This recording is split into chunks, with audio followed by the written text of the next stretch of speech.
ఇక్కడ ఒక సింపుల్ విషయం ఏంటంటే భారత్ విషయంలో పాక్ ఎలా రియాక్ట్ అవుతుందో చూస్తే చాలా విడ్డూరంగా అనిపించేటటువంటి అంశాలు మనకి ఇక్కడ కనిపిస్తాయి. భవిష్యత్తులో పాక్ వ్యవహార శైలిలో తేడా వస్తే ఊరుకునేది లేదు అని ప్రధాని మోదీ తన ప్రసంగంలో హెచ్చరించిన సంగతి ప్రతి ఒక్కరికి తెలుసు. అయితే ఈ ప్రసంగం మీద పాకిస్తాన్ విదేశాంగ శాఖ ఒక ప్రకటన విడుదల చేసింది. అదేంటి అంటే ప్రాంతీయంగా మేము శాంతి స్థిరత్వం కోసం అంతర్జాతీయ స్థాయిలో కృషి జరుగుతుంది. ఈ సమయంలో మోడీ చేసిన వ్యాఖ్యలు ఉద్రిక్తతను పెంచేలా ఉన్నాయి. ఉద్రిక్తతలు పెంచేలా ఎందుకు అనిపించిందో నాకు అర్థం కాదు. ఉగ్రవాదుల్ని ప్రేరేపించి మన బోర్డర్లోకి వదిలేయటం, మన వాళ్ళని చంపించేయడం, ఇవి ఉద్రిక్తతలు కావేమో మరి పాక్ దృష్టిలో.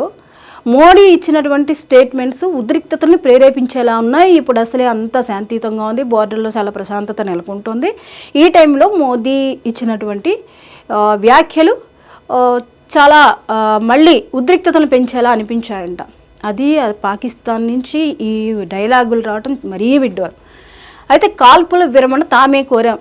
ఎవరు కోరారు? మనందరి దృష్టిలోనూ ప్రపంచానికి తెలిసిన నిజం ఏంటి అంటే పాకిస్తానే కాల్పుల విరమణని కోరింది, కాళ్ల బేరానికి వచ్చింది. ఇదే వాస్తవం. దాన్ని చచ్చినా ఒప్పుకోదు పాకిస్తాన్.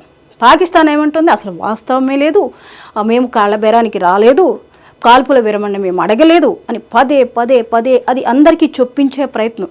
అదేంటిది, తినగా తినగా వేపకాయని తింటే ఆ చేదు కూడా చాలా తర్వాత బాగా నచ్చుతుందంట, చేదు కూడా తీపిగానే ఉంటుందంట. అలాగా అబద్ధాన్ని చెప్పి చెప్పి చెప్పి మళ్ళీ నిజం చేసే ప్రయత్నం పాకిస్తాన్ చేస్తుంది. ఇంక ఇప్పుడు అంతకుమించి లేదు, మాటలు తప్పితే చేతులు ఎలాగూ చేయలేము. కాబట్టి ఇలాంటి మాటలతో ఇలాంటి అభిప్రాయాలతో ప్రపంచాలను దృష్టినే మళ్లించాలనుకుంటున్నట్టున్నారు. జరిగిందంతా ప్రతి సినారియో అందరికీ తెలుసు, ఏం జరిగింది అని తెలుసు. పాకిస్తాన్ ఏం చేస్తోంది, దానికి భారత్ ఎలా వ్యవహరిస్తోంది, ఎంత ధీటుగా వ్యవహరిస్తోంది. విరమణ ఒప్పందానికి కాళ్ళబేరానికి వస్తే విజయం అడుగు దూరంలో ఉన్నప్పుడు కూడా ఆ విరమణ ఒప్పందానికి భారత్ యాక్సెప్ట్ చేసింది అంటే అది పాకిస్తాన్ అదృష్టం అనుకోవాలి. ఎస్, అలా మోదీ చేసినటువంటి వ్యాఖ్యలు ఏంటి అనేది కూడా మనం ఒకసారి చెక్ చేస్తే ఆపరేషన్ సింధూర్ పై చేసిన ఒక ప్రసంగం ఏదైతే ఉందో చాలా స్ట్రైట్గా చెప్పారు ఆయన. భారత్కు ఉన్నటువంటి దమ్ అదే. ఇలాగా నీ ముక్కు ఎక్కడ ఉందంటే ఇలా చేతిప్పి చూపించాడంట పాకిస్తాన్ లాగా. అలా కాదు, భారత్ స్ట్రైట్గా చెప్తుంది, నాకు ఇది కావాలి, ఇది చేస్తాను, ఇలాగైతేనే జరుగుతుంది. అదే ఖచ్చితత్వంతో మాట్లాడారు ప్రధాని మోదీ. అది వీళ్ళకి రుచించట్లా. సింపుల్గా ఆయన ఇచ్చిన ఎగ్జాంపుల్ ఒకటే, నీరు రక్తం ఒకే చోట ప్రవహించవు.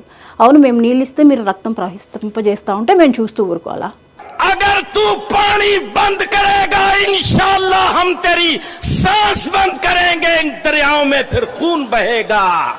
వాళ్ళకి ఇప్పుడు నీరు కావాలి, లేకపోతే 90% వ్యవసాయం మటాష్ పాకిస్తాన్లో. దాంతో వాళ్ళు పూర్తిగా ఆర్థికపరమైనటువంటి ఇబ్బందులను ఎదుర్కోబోతున్నారు. దానిలో భాగంగా ఏం చేయాలో తెలియక మాట్లాడుతున్నటువంటి మాటలు.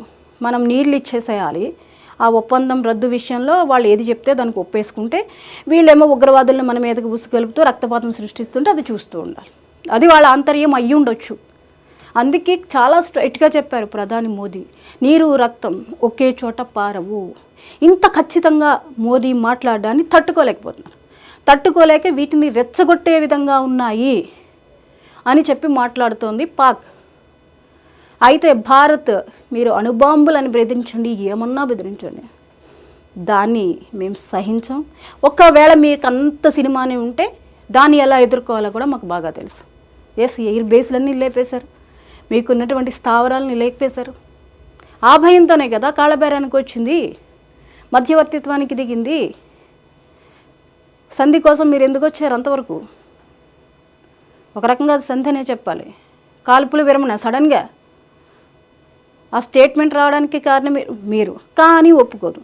అసలు మేము కాల్పుల విరమణ ఒప్పందంలో మా ప్రమేయం లేదు. పైగా దీన్ని పక్కదోవ పట్టించడానికి మీరేంటో పెద్ద ప్రపంచానికి తెలియజేసుకోవడానికి మీరు చేసిన పనులేంటి? భారత్ మీద గెలిచాం అని పండగలు చేసుకోవటాలు, స్వీట్లు పంచుకోవటాలు.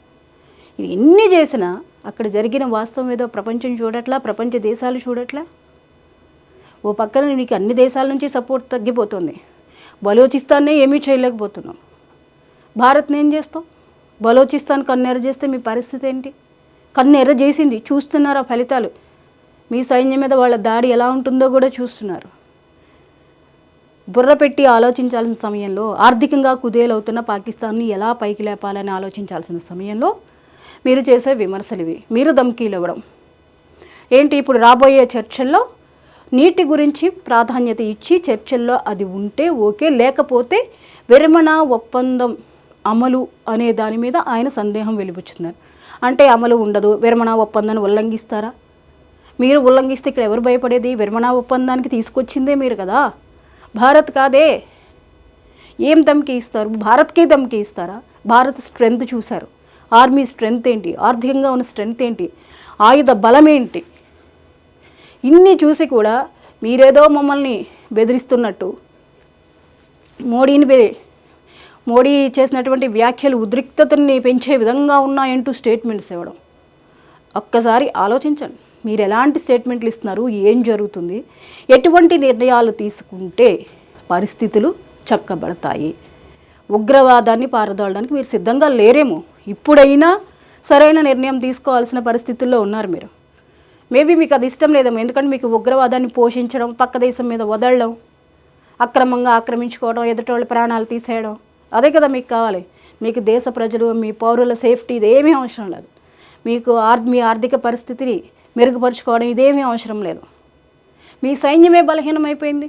ఎక్కడ యుద్ధం వస్తుందో అని మీరు ఎప్పుడైతే పహల్గాం దాడి చేశారో ఆ తర్వాత పరిణామాలు మీరు చూశారు కదా, ఎంతమంది రిజైన్ చేసి వెళ్ళారో. ఇంకా ఎవరికి చూపిస్తారు మీ మేకపోతు గాంభీర్యం? ఎవరిని బ్లేమ్ చేయాలని చూస్తారు, ఎవరిని బెదిరించాలని చూస్తారు? భారత్ ఒక్కసారి రంగంలోకి దిగితే ఎలా ఉంటుందో కళ్ళారా చూశారు. ఇంకా ధమ్కీలు ఇచ్చే ప్రయత్నాలు చేస్తే భవిష్యత్తు పరిణామాలు ఎలా ఉంటాయో చూద్దాం.